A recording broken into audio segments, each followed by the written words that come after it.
this garlic has well gone past its sell-by date.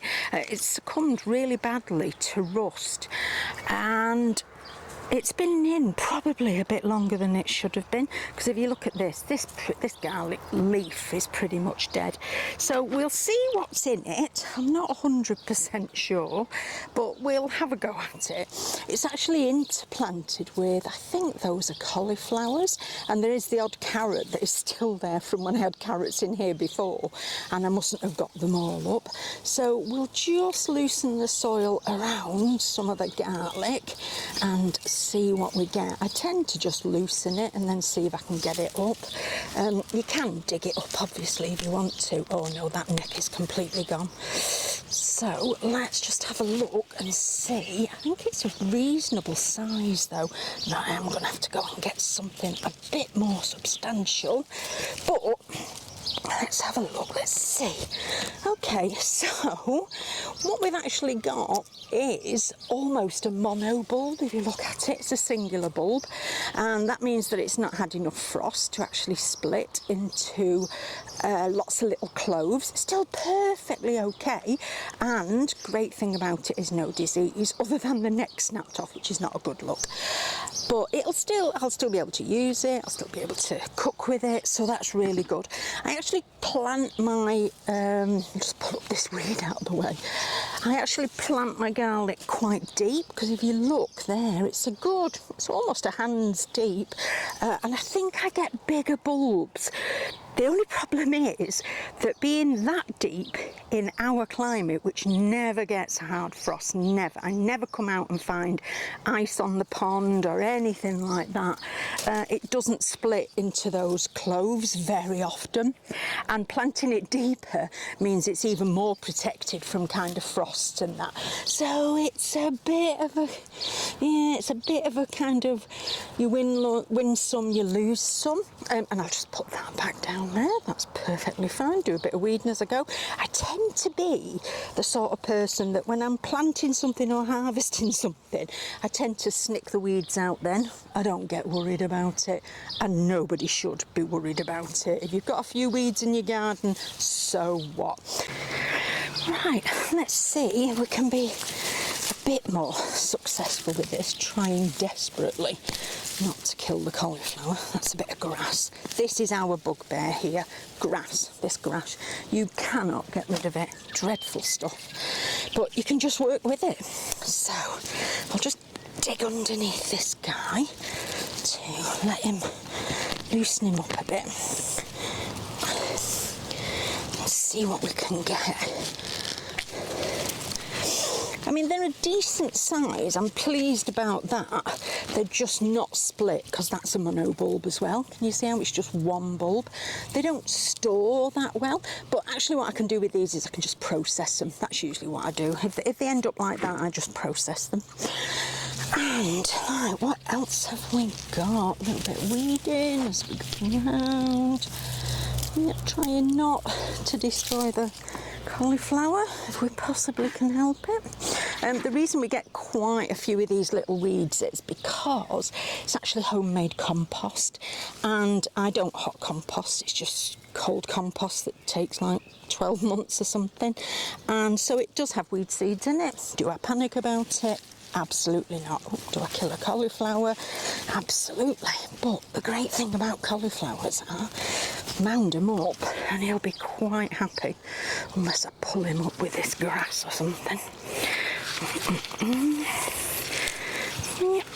So I won't bore you pulling up more grass and the rest.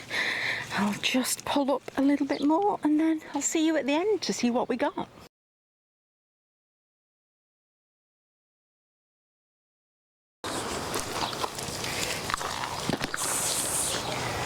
I just thought I'd share what we're doing here, and that bit thing you can see there is the actual stem of this kale, which is kind of getting there.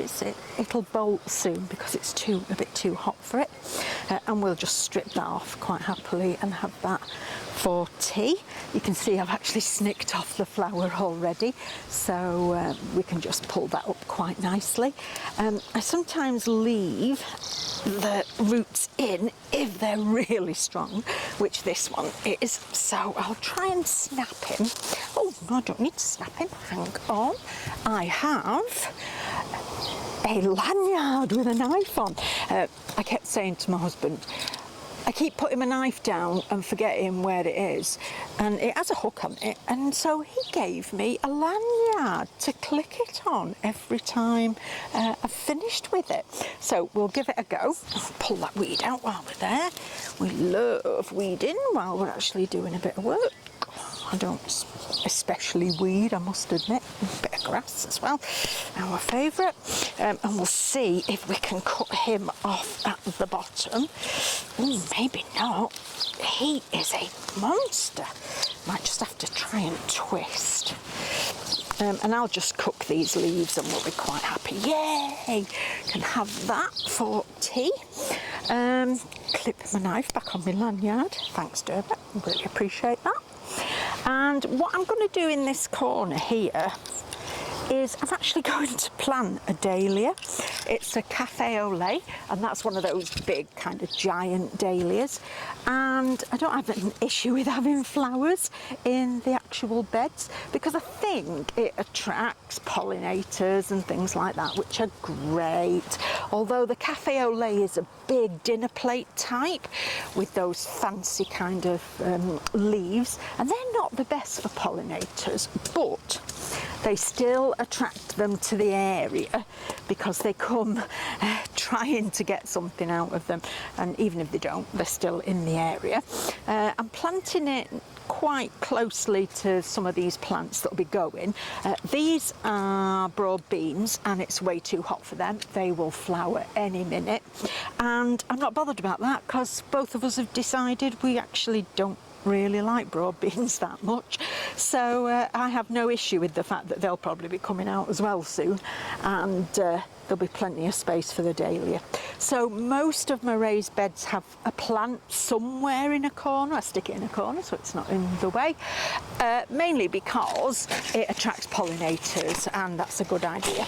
So what I've got in here is actually 2 or 3 cafe au lait. That's one, and it's getting a little bit dried and a little bit wizened, but it's wanting to actually sprout and do some work, so I need to get it in pretty sharpish. I think I've got another couple in there as well.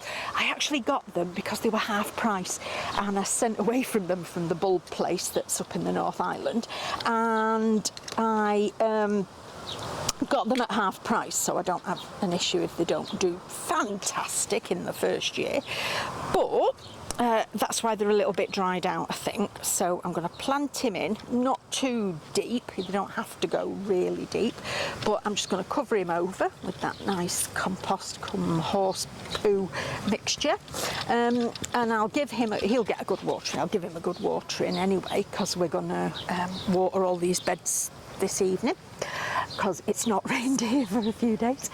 And these broad beans, like I say, they're going to come out. The chickens love them anyway, so they'll have a good feast of that. And I've actually got some celery that will go in there. That's nice. I really love celery, so I feel quite good about that.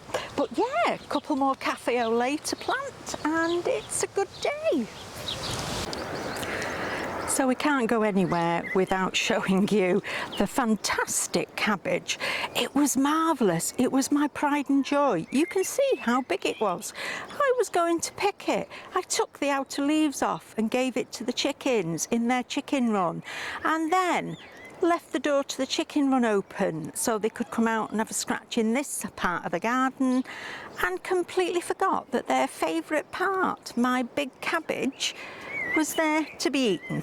So about a week ago they started on it, and now every time I let them out I just leave it, because I think, well, at least they're going to eat that one and leave the rest alone. So that is my biggest disaster at the moment, but you know, it really does make me laugh every time I see it.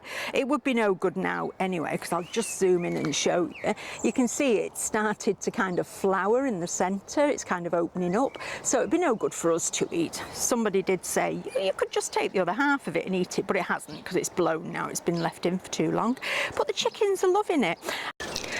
I mentioned the disgrace bed. This is the disgrace bed. Bear with me for 1 second while I show you. It is completely full of grass, our nightmare. It was full of tomatoes last year, and I pulled the tomatoes out with every intention of covering it for winter, and then I never bothered.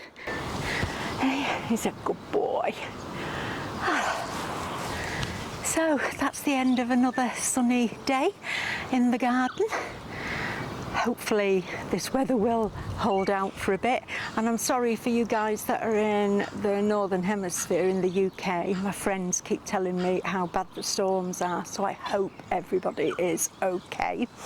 But from me and Colin, until next time, keep enjoying your garden. Good boy. Thank you.